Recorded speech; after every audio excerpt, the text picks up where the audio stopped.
All right, what's up, everyone? And welcome to Buckets, Boards, and Banner, the weekly NBA pod where we talk buckets, boards, and everything in between. I'm John. This is Rob. How we doing, So man? good. It's a Good. it's a nice season. Nice season. A lot of headlines. A lot of things to cover. So I'm excited to get to chat it out with you, man. Yeah, absolutely. So this is our basically our first pod. We've been talking about doing this for a while, so a lot of topics that we want to cover throughout the season. So this is kind of just kicking it off for us. So how? Should we just jump into it? Yeah. I think biggest topic, right? Couple big injuries to Western Conference teams. Anxious to see your take on Jokic and Wemby. I think I've wanted to see what your take is on who will fare better over like the next 10. You got Jokic out. They're saying a month. I think they've got a really intense schedule. I think 15 games this month for the Nuggets, and then Spurs a really tough stretch over the next like 5 to 7. Not sure how long Wemby is going to be out. I think he had said he was going to play next game. Didn't. Looks like he is probable or questionable at least for tomorrow night's game. But they're back to back, so I don't expect him to play both probably. But what's your take, man? Do you think fares better, or what do you think happens for Denver now that Jokic is out for a little bit of time?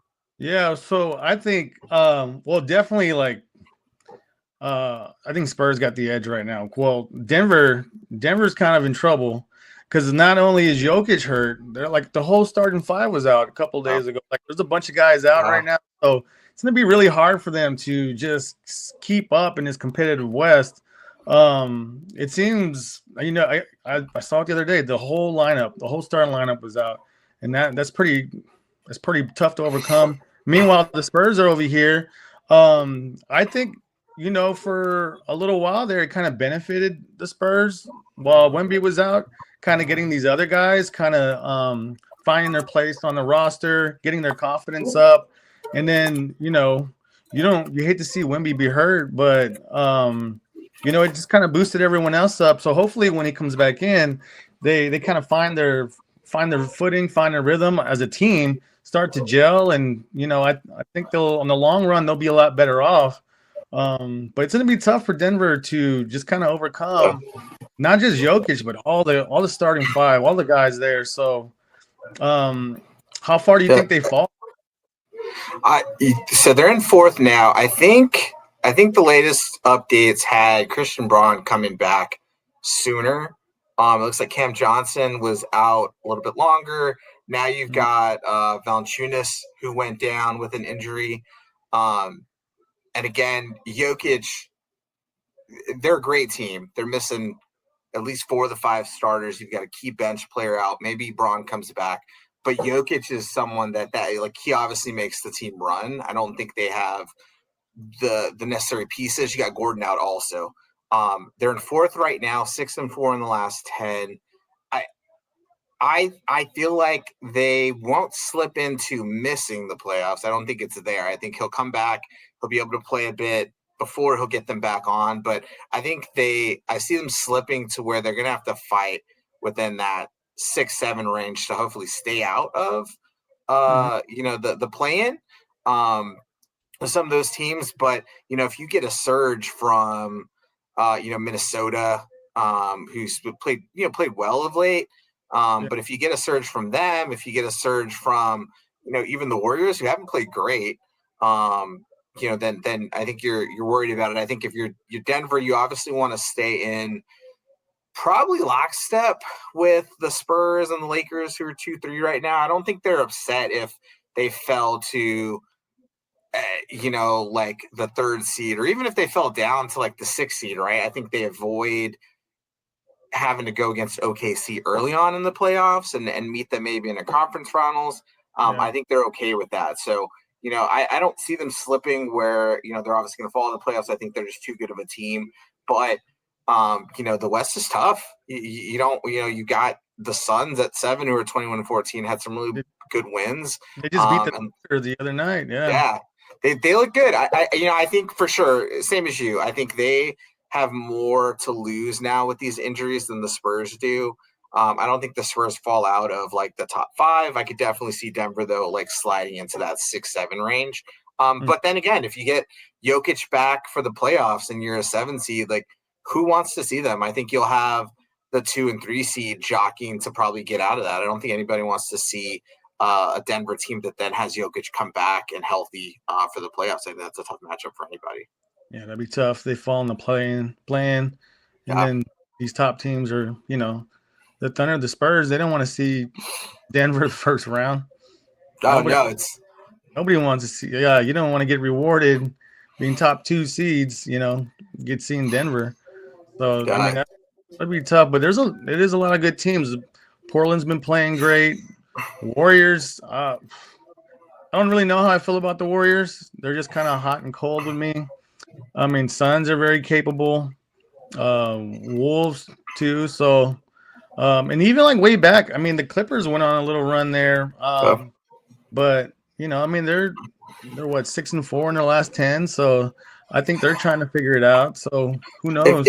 If you got teams that are actually going to make a push, I think the bottom 3 teams, the Jazz, the Kings, the Pelicans, you need to. I'd have to look at who owns what picks, but you're not playing for anything besides keeping a pick if you are playing to win for any of those teams. I think if you're the Jazz, I want to say they need. You think the Pelicans have their pick next year? Yeah, top 8 protected. The Kings, you never know what they're doing. But if there's a team, the Clippers are in 12th place right now. If there's a team that could jump into the top 10, I definitely see them overtaking it. The Grizz have had injuries. Ja Morant has not had a great season. Jaren Jackson Jr. has not had a great season. I think they are a team that I'd be very surprised if Ja lasts through the season and they don't make some sort of move there. To pair someone else with Jaren Jackson Jr., but having the Clippers flip over, the Grizzlies into the play-in, it's not something that's unimaginable for me. They've got the talent. I think they've obviously underachieved for most of this year. If Kawhi plays, I think they have a chance at it. James Harden's had a great year, but I think realistically, again, right, that's how far can injuries take them too. So, okay, yeah. So we got, the injuries with Jokic. We talked about Wemby. There's, a bunch, or there's a few other stars, like your MVP candidates that have been hurt. Giannis has been hurt. Luka's been hurt. So that kind of brings me to, like, my next question for you is, like, who's going to win? Like, who's, like, really in contention for MVP now? Like, is SGA a lock now? I don't.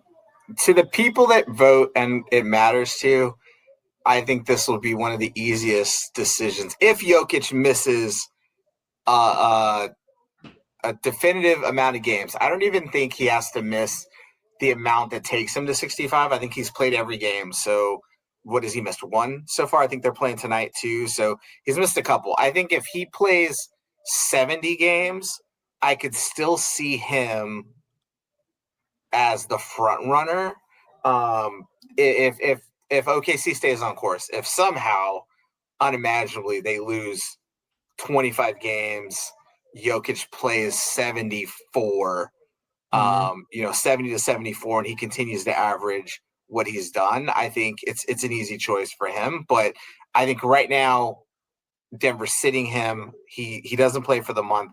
I don't think there's many others that can come up to SGA's level and kind of take that. I just don't think, if you just look in comment sections, yes, I think NBA fans feel tired of SGA after one MVP season, but I think the voters, the coaches who will put in for that feel and understand like he's the best player on what will probably be the best team record wise and the number 1 seed in all of the NBA. I think it's all but wrapped up if Jokic doesn't come back. I don't think any of the other guys are touching him, even though there should be some consideration for some of these other teams who've done really well. But I don't see anyone dethroning him as of now. Let me give you some people. Tell me what you think. All right, a lot of Knicks fans out there. What about Brunson?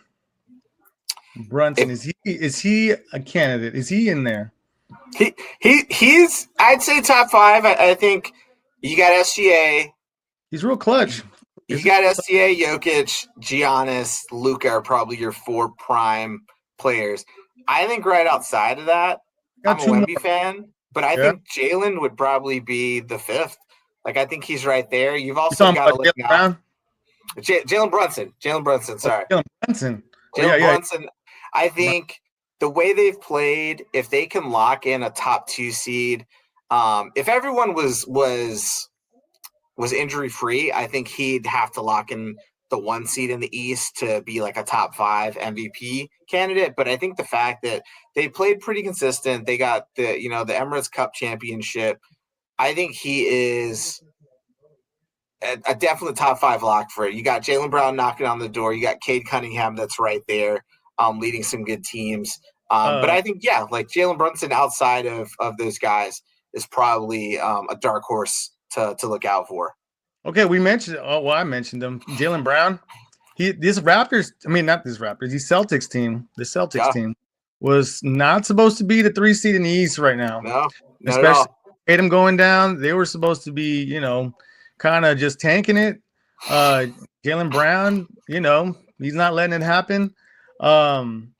So I don't know if you saw, there was an interview he did just a couple of days ago where they announced like the Eastern Conference Player of the Month and the Western Conference Player of the Month, and he wasn't having it. He said he had a better month than both of them. He should have got it. So what about Jaylen Brown just kind of putting the team on his back and getting them to what they're 22-12 right now?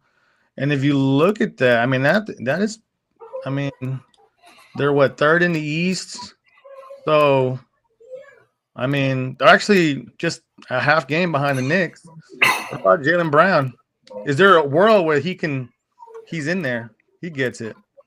What would it take? They're one of 4 teams in the NBA that are 7-3 over the last 10.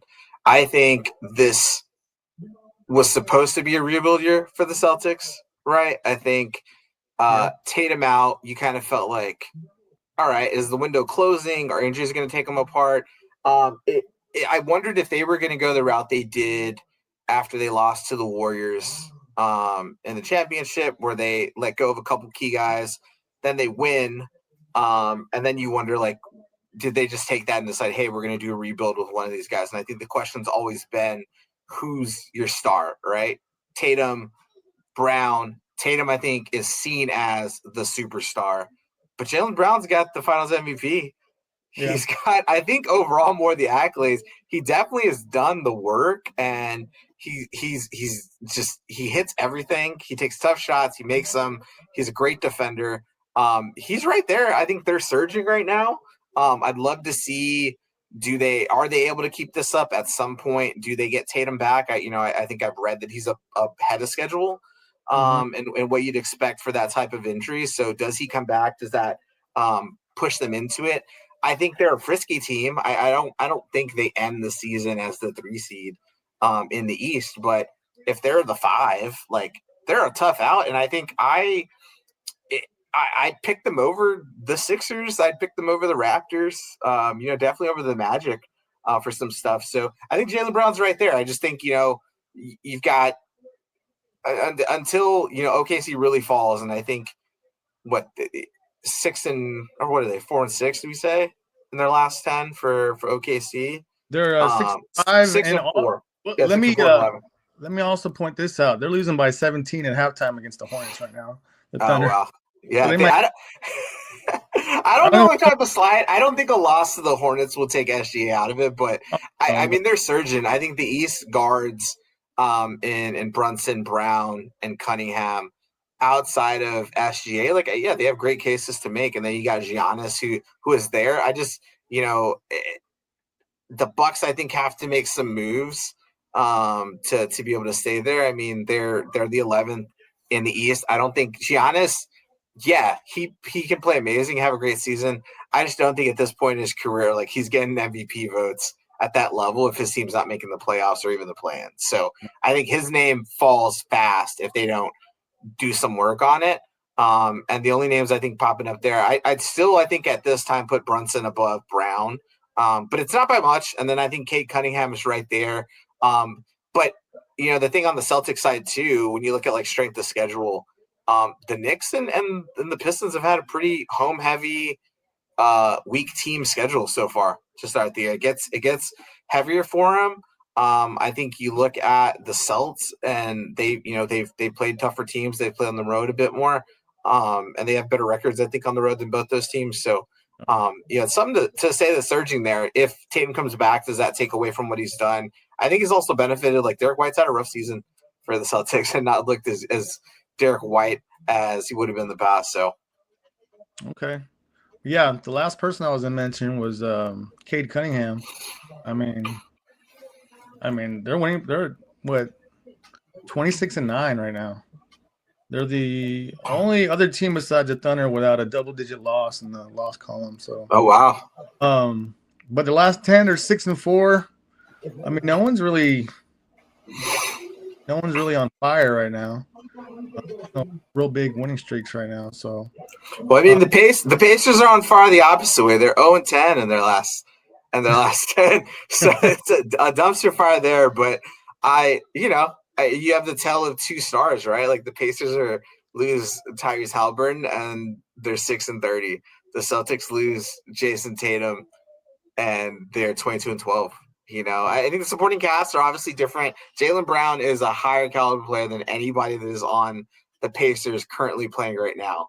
But man, he was because of Turner. Maybe because of Turner left. He left the team. So yeah, that was a big one too. So yeah. All right. Well, we did mention the Thunder. They're 6-5 in their last game. They're down 20 right now. The Hornets. Where were we with the Thunder? We're like in the beginning of the season. They were talking about being like all time, being like the Warriors record, all time records. And since then, they kind of fell off. They're 6-5 in their last 11 games. Well, I just mentioned it. They were down 20 to the Hornets just a little bit ago. They can still win it. But is it time to panic on the Thunder, or, were they as real as we thought they were? I think you said they're down to the Hornets right now at halftime. Actually, the third quarter started down 20. Okay, I don't think Dagnall is in danger of losing his job. He's definitely 80 to 57 right now. That's are they playing in OKC? Are they playing in Oklahoma? Or are they? It looks like Charlotte? They're Thunder. Oh wow. I'd say this. I think what it looked like to me, they're a young team, and I think we've said this in talks. The way they responded, or at least the way they seemed, was very reminiscent of Memphis when they were the 2 seed and went against Golden State, I think. So much of the season was you've got your star guard in Ja, you've got your big and Jackson, comparative to whoever you want to say. It could, be Chet, obviously, or you can compare him to Jalen Williams as an all-NBA guy. And they were super focused. That team for the Grizz were blowing people out all the time. It looked very easy for them. And they just didn't seem cohesive. And when things got tough for them, they really fell apart. So, shots weren't falling. I don't think that team is as talented or nearly as talented as what the OKC team is, but it definitely looked like they got in their own heads with, we're 24-1. This is the best start or second best start in NBA history, whatever it was for them. And all of a sudden the talk was, can we get to this? Then you lose to, I think the first loss they had was to Portland. Then you lose 3 of the Spurs in 2 weeks. Well, that first loss was way at the beginning of the year, the third game. Yeah. Back to back too against Portland. Yeah. And then they went on a run. Yeah. Go on a run. You lose to the Spurs 3 times. And then I think you saw the next chink, which was hey, the Spurs got their number, right? The Spurs know what to do. Wemby loves playing against Chet, wants to demolish him, wants to destroy him. You got all this trio of guards that are just going at SGA. And I think those things from probably a mental standpoint, yes, they impacted them. I think for some of the younger guys on the team, hey, are we as good as this? I don't think SGA is walking around questioning if they're great, but I think that you could definitely see the attitude flip there. And then you counter it with like, man, SGA wasn't playing in fourth quarters for the beginning of the season, right? Like 25 games in, he had missed like maybe half of those fourth quarters. So all of a sudden, he's in big games and he's not used to it. And then Jaylen Williams, I think every time I've seen him play, his wrist, I think it was the wrist. I don't know if it was right or left. He doesn't look 100%. So he's not. He was all NBA last year. He doesn't look anywhere near it this year. Obviously sat out, missed time. There's conditioning, but he doesn't look to be the same guy. I think a lot of those losses, you've had a ton of shouts at Chet and his production, Dort's production for them. So I think they're taking it. Do I think if you polled most people, would they not think the Thunder are the favorites to win the championship? I don't think so. I think everyone still thinks that's the team to beat. They're single-digit losses for the year, but I think it's something to be concerned with. How do they pull out of this? And now I think the problem for them is you've got a lot of teams that got confidence against you now. So you've got the Spurs. I think Denver still thinks on any day, any year that they can beat them. And if they're healthy, that Jokic is going to will them to it. I think you got a young Rockets team that feels they can do it. And I think you got Timberwolves and Lakers players that think like they're not as good as they're being made out to be. So you put a target on your back to start the year. You take some losses. I think shake their confidence a little bit. Yep. Shake confidence. I think the thing that's great for them is they beat the teams usually, and we'll see tonight, but they beat the teams they're supposed to beat. They go out and beat everybody. So if you're a bad team, they are for the most part going to beat you. If you're a good team, it's 50-50. But I think again, like they've proven it until somebody takes them out in the playoffs. I think you got to give them the benefit of the doubt at least. Yeah, a part of me thinks they're kind of on cruise control. Like, they know when the most important part of the year is. They know, it really gets started in April, and they just kind of they know cruising. They can win a lot of games, and they really don't have to try to assert themselves yet until you get to that point in the playoffs, and then they're like, you're going to see a different team, and then you're not going to be ready. And it could be some mind games with some of these teams, having that false confidence, giving them false confidence, and then, just show up when it matters the most. So you really don't know. But, we'll definitely see. I think they know, they're a young team, but they've been through it. So they, they're well more equipped than other teams to kind of cruise the way they've been doing it. So, we'll see. I know a lot of people are kind of wondering what's going on with them, but if it really doesn't matter till April. But I think it's actually kind of good. They're getting a little pushback. Some teams are giving it to them because it's kind of hard to sharpen your skills when you're not being pushed like that. So you need to be in like crunch time situations and be able to just be out of your comfort zone a little bit. You can't be comfortable the whole year, and then when it's time to be uncomfortable, you're not familiar with it anymore. You got to be ready to do what you got to do. So I think they'll be all right. Yeah, I don't see them. I don't think we'll look at the standings at the end of the year and not see them as the number one team in the West. Just with overall they play, I'd say their strength of schedule is not as high as some of their teams, but I don't think they're going to fall, right? And I think for them as a young team, they are very focused on having home court. So they're not a team that I think were, the Warriors teams where it was like he said, they're on cruise control. Hey, we don't care who we play when we play them. Like, we're going to beat them, right? I don't think this team is at that yet because they're so young and they've had some of this. But, yeah, I don't see it being a bad thing for them. Yeah. I don't not right now. And they're so far ahead. Like, they have such a cushion. They could kind of sit back a little bit, They like went way ahead of everyone. But I mean, it's not as what is it? Only like 5 games that their lead is on the Spurs. So yeah, they're 4.5 games up. Yeah. So they're all right. Any other things you want to cover? I don't know if there's any. I know trade stuff will be heating up here pretty soon now that we're over the new year. But I mean, other than that, Trey Young, it looks like he wants to get traded. Yeah. Do you have like I'll throw rapid fire names, and do you think they'll stick? Do you think they'll be on the same team at the end of this year? So All let's say right. Trey Young for you. Like, is he sticking Oh around? no, but like one of the teams I heard that he's gonna go well, could end up on is Washington. Like, why? Why would you leave I have Atlanta? no. Like, Yeah, what?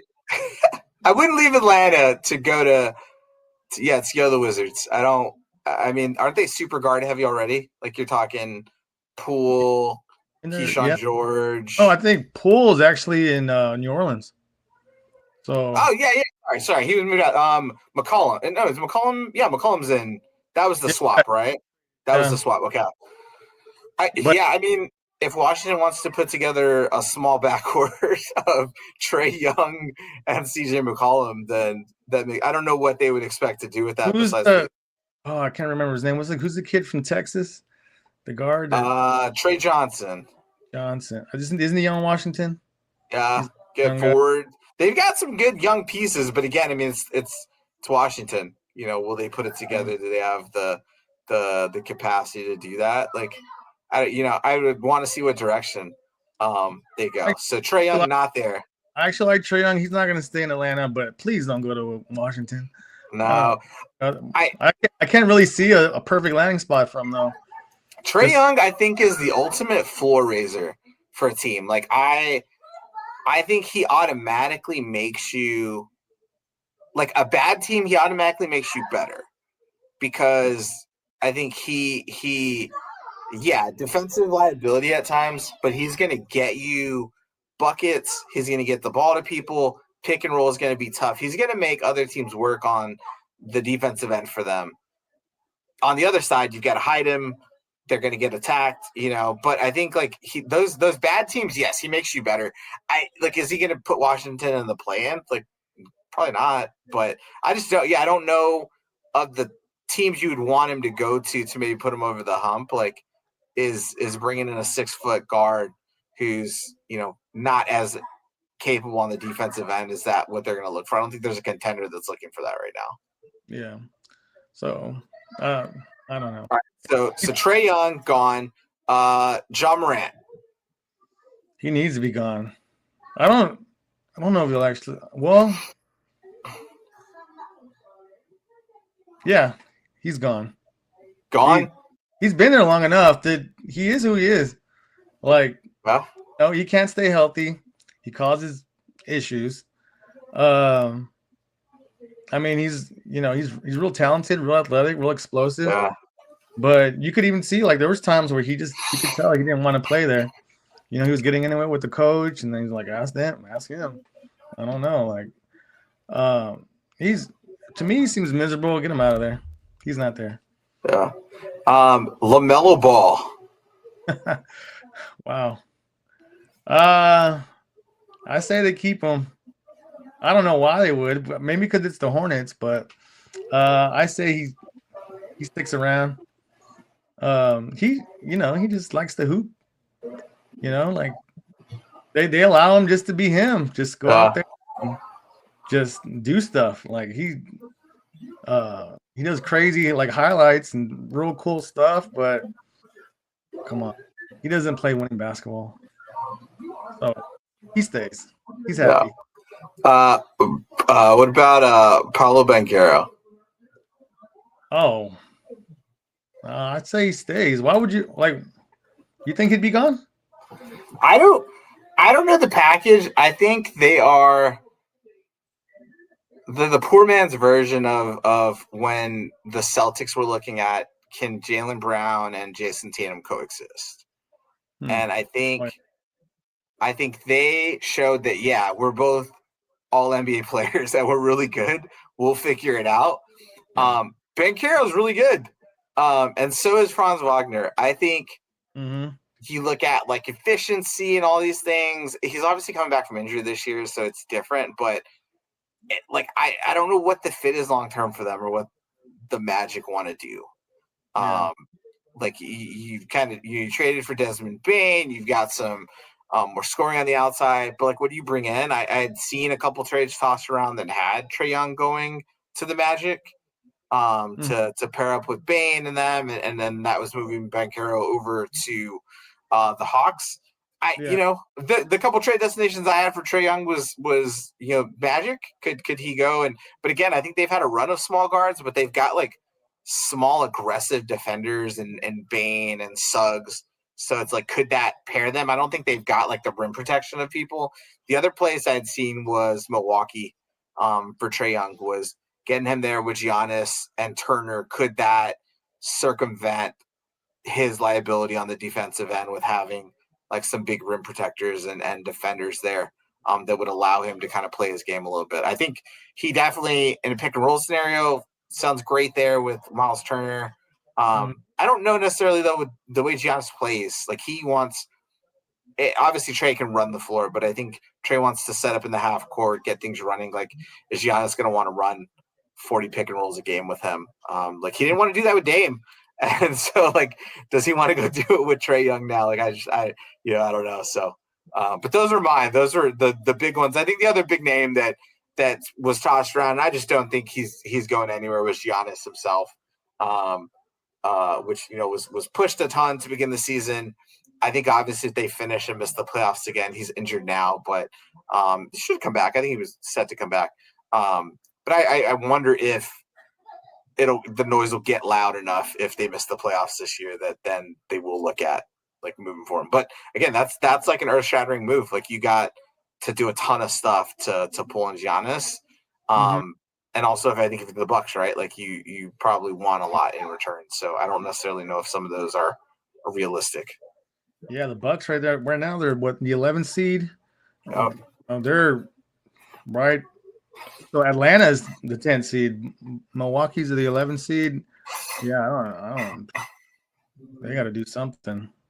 Yeah. There's no, with Giannis, they should be in the 11th seed in the East. And then what you were saying earlier with Paolo Banchero, they're the 6th seed right now. So whatever they do, they need to make sure they're not gonna just fall. Like drop into that play-in area. Right now they're tied with the Heat, 20-16. But then you gotta look at the top. Like, can Orlando keep up with Detroit, New York, Boston? I don't think they can. I think for both conferences that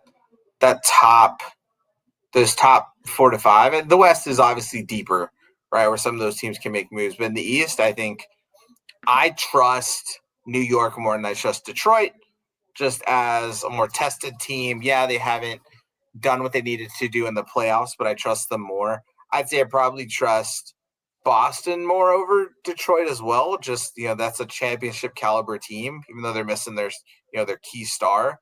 But I'd probably, just depending on how things have kind of been up and down for Cleveland, like I think they're right there with Detroit. I would say Detroit's got a lot of young guys, and some bets like Harris and things like that give them what they need from it. Cleveland's got the talent on paper, but man, like they just can't seem to put it together for stretches, and their lineup always seems to be missing just that last piece, even though you got Garland and they played pretty Mitchell. well against Spurs, and like, man, seems pretty good. Like, why are they right now? But I don't know why they can't pull it together. They definitely, like them. Milwaukee should be higher. Toronto's kind of surprised. No one talks about Toronto. Yeah. They're right there at the 4 spot. They good. Need some love. Because Scotty Barnes is an all-star. I think he's an all-star again this year. Yeah, I think he's played that good. I think he's shown that he's that consistent. Has he before? Yeah, I think he made it 2 years ago. I'm not sure if he made it last year, but he's at least a one-time all-star. For sure. Yeah, they've definitely played a lot better than expectations probably were for them. I think they were not seen as being at least the home court playoff team. So yeah. All right. Well, I think that's gonna wrap it up for today. let's see here. So yeah, thanks for listening. This is our new podcast, so make sure that you like and subscribe. So that's it for Buckets, Boards, and Banner. Be sure to subscribe and like this video. Thanks for listening. We'll catch y'all next time.